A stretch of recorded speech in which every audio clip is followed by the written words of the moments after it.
के जमाने में इंसान अपने दुख से दुखी नहीं है परीक्षित जी, लेकिन दूसरे के सुख से बहुत दुखी है। अरे ये कल से खा पी कैसे रहा है। राजा दशरथ सोच रहे हैं जाऊं तो कहां जाऊं, किनसे अपने मन की बात कहूं। लेकिन परीक्षित जी एक बात ये तो सत्य है, अगर तुम्हें कोई कष्ट है, तुम्हारे पेट में कोई बात है, अपना दुख बताने से थोड़ा हल्का तो होता है, लेकिन अपनों में कहो। अदर कहीं कहेंगे प्यारे तो वो लोग हाँ में हाँ तो करेंगे, लेकिन 2 दिन के बाद वो ही तुम्हारी बहुत मजाक बनाएंगे। हम बता रहे हैं तुम्हें अपने मन की बात कहाँ कहनी चाहिए। हमारी भागवत में ये प्रमाण मिला है। माताओं, सबसे बड़ी कमी हम आप लोग अपनी करते हैं। अगर तुम्हें दुनिया में खुशी रहना है तो एक मंत्र सीख लो। जब भी आप अपने घर से निकलो, लला राहुल, कितना भी तुम्हें दुख हो, कितना भी तुम्हें कष्ट हो, अपने द्वार से जब घर से बाहर निकलो तो चेहरा हंसता हुआ होना चाहिए।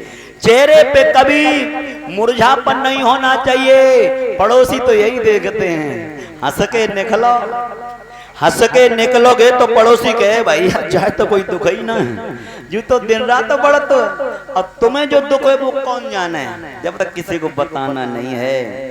जब भी अपने घर से निकलो तो हंसता हुआ चेहरा होना चाहिए। लेकिन महाराज दशरथ जी ने मन में विचार किया, अपनी मन की बात कहाँ कहें, तो सुन लो माता बहनों, अपने दिल की बात, अपने मन की बात अगर कहना है तो सिर्फ अपने माता पिता से कहो कि मैया बबला वो समुद्र हैं जिनमें कभी उफान नहीं आता।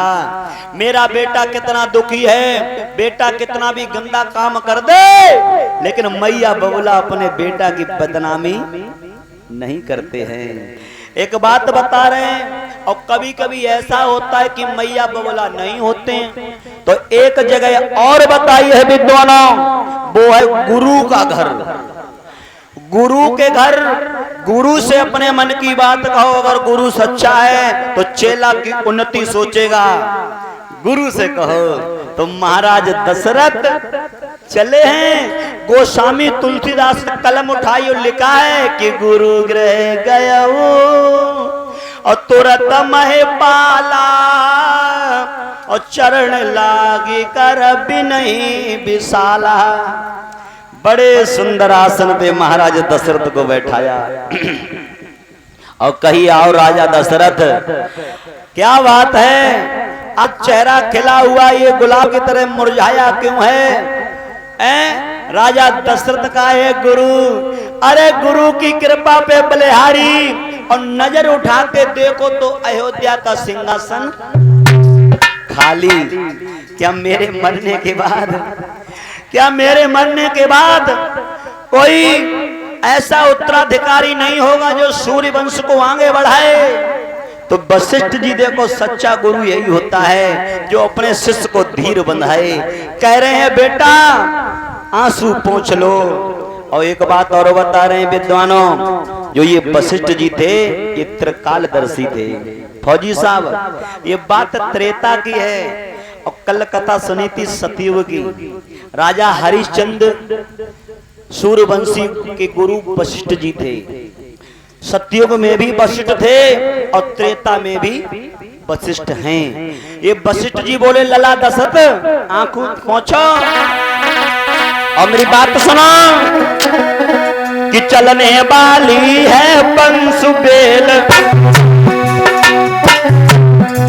शोक की विसर्ज चाल होकर भोपाल एक नहीं चार लाल आए रहे हैं लोकपाल हुई कर।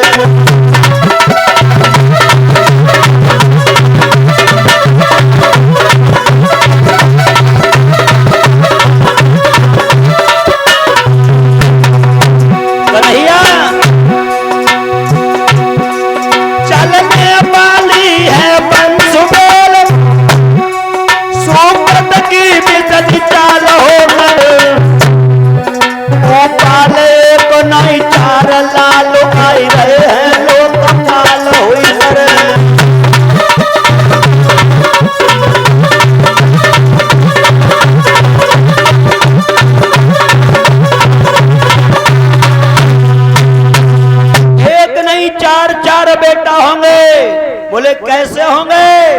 बोले पहले तुम अपने घर में पुत्र इष्ट यज्ञ करवाओ।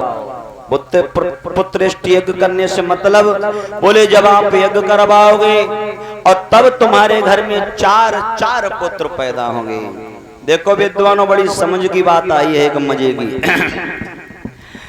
वशिष्ठ जी कह रहे हैं राजा दशरथ, पहले आप घर में यज्ञ करवाओ और तब कहीं जाकर के तुम्हारे घर में चार पुत्र आएंगे। कब यज्ञ करवाओ तब। अब महाराज धमाका चाचा, आज के दुनिया के लोग पता का कहता, ए भगवान एक लला पैदा हुई आ तो तुम्हारी कथा फौजी साहब कब करवाते, जब हुई आ तो पहले ना करवाते। अब वशिष्ठ क्या कह रहे हैं, लला दशरथ पहले घर में यज्ञ करवाओ और तब जाकर के कहीं बेटा पैदा होगा। और जब तो समय पकता है, पहले वृक्ष लगाए और तब को फल खाए को मिले है। लेकिन कलयुग की रीत उल्टी है। कलयुग में लोग कहते हैं विधाता एक बेटा पैदा हो जाता तो तुम्हारी भागवत, लेकिन भगवान या कलयुग में बड़ो रहम है, माता बनो बड़ो दयावान है। भगवान सोचन लगो चलो जने काऊ न काऊ बहाने से नाम तो निकालो कथा करे वो एक ही बहाना है। भगवान ने बड़ो सुंदर एक बेटा घर में भेज दो और जब घर में बेटा आयो तो गांव वाले काले कहे भैया तुमने तो वही कही थी कथा करवाए लला हो जाए, अब तो लला हो कथा काय ना करवा। बोले रुक जाओ कथा करवाए, अब ऐसी करवाए बहुत बढ़िया, लेकिन लला लेकर पढ़ लिख के कौन नौकरी पे लगी है। तब भगवान कान लगे जूतो बरी उबायदा आगे कौन लगो हैं। लेकिन परिचित जी माताओं, भगवान के यहाँ देर है अंधेर नहीं है। भगवान ने लला को पढ़ाए लिखाए के नौकरी फौज में भर्ती कराए दो। और जो फौज में भर्ती हुआ है तो प्यारे भक्तों नतीजा ये हुआ, गांव के कहां लगे भैया अब तो लला की नौकरी लग गई है, काय ना करवाता करवाए। रुक आओ ने कहूँ लला को ब्याह कर लेते तो लला की जो बहुटिया सुंदर घर में आती तो बड़ो अच्छो लगतो। भगवान ने लला को ब्याह हुआ करवाए दो। परीक्षित जी गांव वाले कान लगे कहा है कि अब तो घर में बहू आई, अब कथा का ना करवात। बोले करवाए रुक जाओ, अब एक नाती और आई आ तो फिर लला बहू नाती हम सब लोग जो हवन में बैठ के आहुति लगाते तो बड़ो अच्छो लगतो, बहुत अच्छा लगता। भगवान कान लगे जूतो बरियो वांगी बड़ा जादू है। भगवान बोले चलो एक मौका और दे रहे हैं। भगवान ने बड़ो सुंदर नाती माताओं घर में भेज दिया। गांव वाले कान लगे भैया अब तो तुम्हारे सब काम बनी है, लला की नौकरी लगी है, ब्याह हुई हो नाती हुई हो, अब कथा काय ना करवात। कान लगे रुक जाओ कथा तो करवाए हैं, और कथा तो खैर ऐसी करवाए हैं जो दलपतपुर में कौन ना करवाई हो है इतनी बढ़िया। लेकिन अब की ना आलू महंगो हुई हो तो सब गोल्ड में डाल दो और जब बिछे तब। परिचित जी अगली सालों को वायदा, लेकिन प्यारे कि कल कल करते कल गई बीत गो सब काल, और कल आई ना कल पड़ी तल गए काल के काल। आज बाबा खत्म हो गई कथा। भागवत के प्रेमियों ऐसी कथाएं हर गांव में कईयों बोली हुई हैं, तुम्हारे गांव हुए दो चार। पर जी लला के नौकरी लगी है तो कथा करवाए हैं, लला हो जाए तो कथा करवाए हैं, लेकिन जब तक कृपा ना है तब तक कथा छोड़ो बातों को। वशिष्ठ जी ने कहा है कि श्रृंगी ऋषि को बुलाओ और श्रृंगी ऋषि को बुला करके अपने घर में पुत्र रचवाओ। आज श्रृंगी ऋषि जो हैं महाराज दशरथ के दामाद हैं, दामाद यानी भगवान राम के सगे बहनोई। आप लोग चिंता में हो कि राम गए तो कोई बहने ना है, तीजे बहनोई कहां से यार राय परे। तो प्रमाण ये मिलता है जो सुमित्रा थी उनसे एक बेटी पैदा हुई थी जिनका नाम था शांता, जो महाराज रोमपाद को गोद दे दी थी। ये साड़ू थे महाराज दशरथ के। परीक्षित जी इधर श्रृंगी ऋषि वशिष्ठ बुलावा, पुत्र काम शुभ यज्ञ करावा, भगत सहित मुनि आहुत दीने, प्रगटे अग्नि चरु कर लीने। जब यज्ञ हुआ है महाराज दशरथ के आंगन में तो कितने दिन का हुआ मैया? 1 वर्ष तक चला। चैत के नवमी को शुरू हो, लौट चैत के नवमी को विराम हुआ।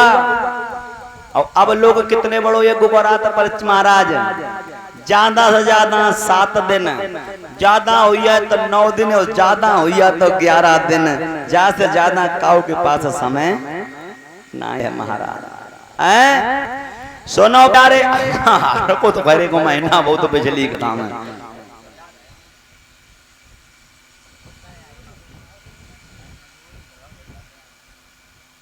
बोलिए गोविंद भगवान की। लेकिन महाराज जब दुनिया में बहुत पेट ना चुकन दे तो है। 1 वर्ष तक यज्ञ हुआ। जब पूर्ण आहुति लगी है, तुम्हारी पूर्ण आहुति कब लगे परीक्षित जी? ना मालूम? हमें ना मालूम। हम तो किराए के टट्टू हैं, जब तक का तो भाव रहे। और ये तो बड़े चतुर जगह चलता रहा। 14 तारीख का था कानपुर देहात में, तुम्हारी 13 गया भंडारा, 14 को वहां बहाना है पहुंचे तो बहुत दैया रेरो परे है। यानी पूर्ण आरती आपकी 12 तारीख को लगेगी। 7वां यज्ञ हुआ। और देखो विद्वानों ये बात सत्य है, जो लोग अभी तक नहीं यज्ञ में आए हैं, भागवत में यज्ञ का लाभ बहुत बड़ा होता है। यज्ञ में जो पूर्ण आहुति के दिन भाग लेते हैं उन्हें लाभ मिलता है। पूर्ण आहुति लगी, सूर्य अग्नि भगवान निकले, हव्य का कटोरा है हाथ में। एक विद्वान कहता है कि वशिष्ठ जी ने दशरथ को दिया और दशरथ ने अपनी रानियों को जाकर के वितरण किया कि हे राजा दशरथ, ये प्रसाद रानियों को खिलाना, तुम्हारी रानियां गर्भ धारण करेंगी। महाराज दशरथ प्रसाद बांटने लगे हैं। कन्हैया, अरे